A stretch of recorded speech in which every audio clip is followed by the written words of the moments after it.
Ambot lang lagi makapasar ko na ay. Nantaon lang. Saning kamutan. Sige na ay, magtuon sa ko. Bye-bye. Bye.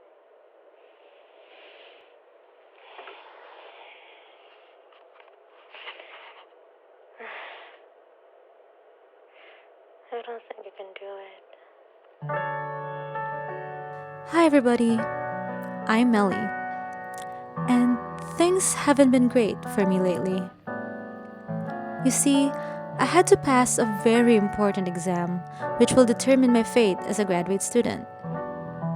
This qualifying exam is a measurement of my ability in physics and whether I'm good enough to proceed with my graduate studies. It was a very important exam. I needed to pass that exam. But guess what? I failed. Not once, but twice. And so I started doubting myself. Sure, failing once may not be a big deal, but failing twice? What happened to the brilliant student who used to top their class? Am I just a fraud? We have a total of 3 tries to pass the PhD qualifying exam. The first one is a free trial. Because it was a trial run, I was being laid back. I had just resigned from my job and just made a big move across the world. And so I thought, I'll just take things slow and observe how it goes.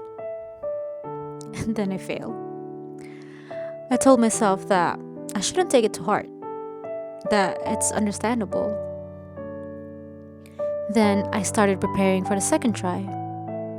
Preparing for the qualifying exam while I do my coursework and TA work has been tough. In the end, I only ever had the chance to focus on the QE after the semester ended. I had 2 weeks to prepare. But those 2 weeks were still not enough. And so again, I failed.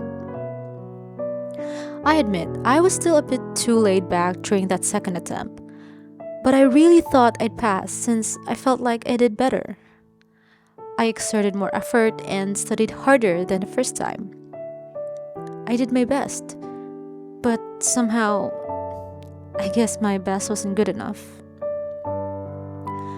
Completely disheartened, I then asked myself, is this all I'm capable of? Is this the universe's way of telling me to give up? Society makes us think that having plenty of achievements makes a person worthy and special. It has become a metric of self-worth. And if we fail, people will easily turn their backs against us. We'll easily be seen as a disappointment. And even if nobody thinks of us that way, that societal standard latches into our minds like some sort of a parasite. It poisons our minds into thinking that we are not enough and we will never be enough. Some people envy me for the current position I am in, but they don't know that I'm like running on a treadmill, chasing after something without any progress, without a clear direction. And with those 2 failures, it's like the path has become more blurry. For others, it might be a pretty shallow problem. Moping over some academic failure, it's definitely nothing compared to other people's worries.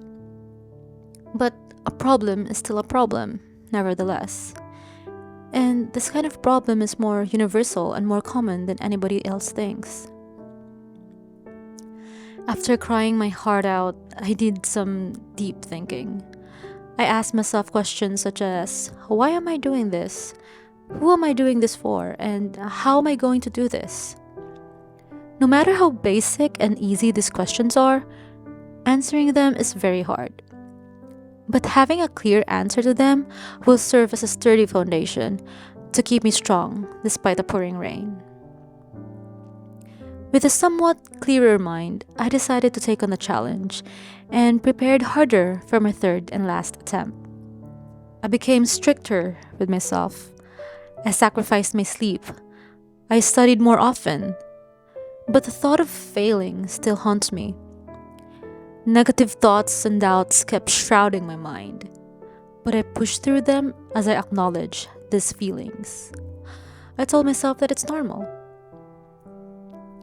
If you could give one advice to us graduate students, what would it be and why? I asked this question to one of the visiting professors, whom I was really honored to meet with. Her advice was straightforward and simple.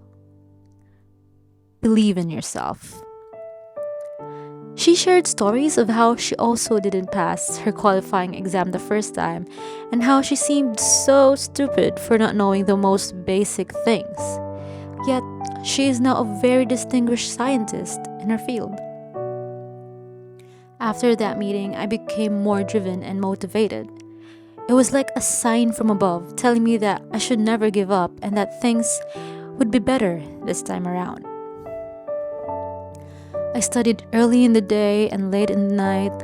I celebrated Christmas with a heavy heart. I opened the new year with an anxious mind. And then the day of judgment came.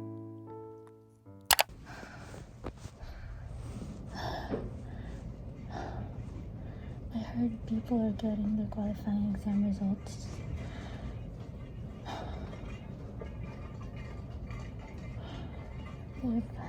They've already received an email and I haven't received mine. And I'm getting really anxious. I don't want to go back home without knowing the results, so I ended up sending an email to our graduate advisor asking for the results. I'm really anxious.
I passed.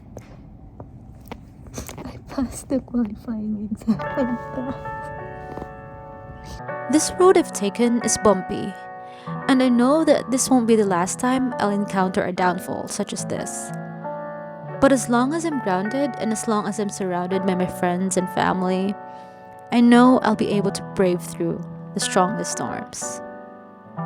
Hi, I'm Melly, and I needed to pass a very important exam. But guess what? I failed, not once, but twice, yet I finally passed it the third time.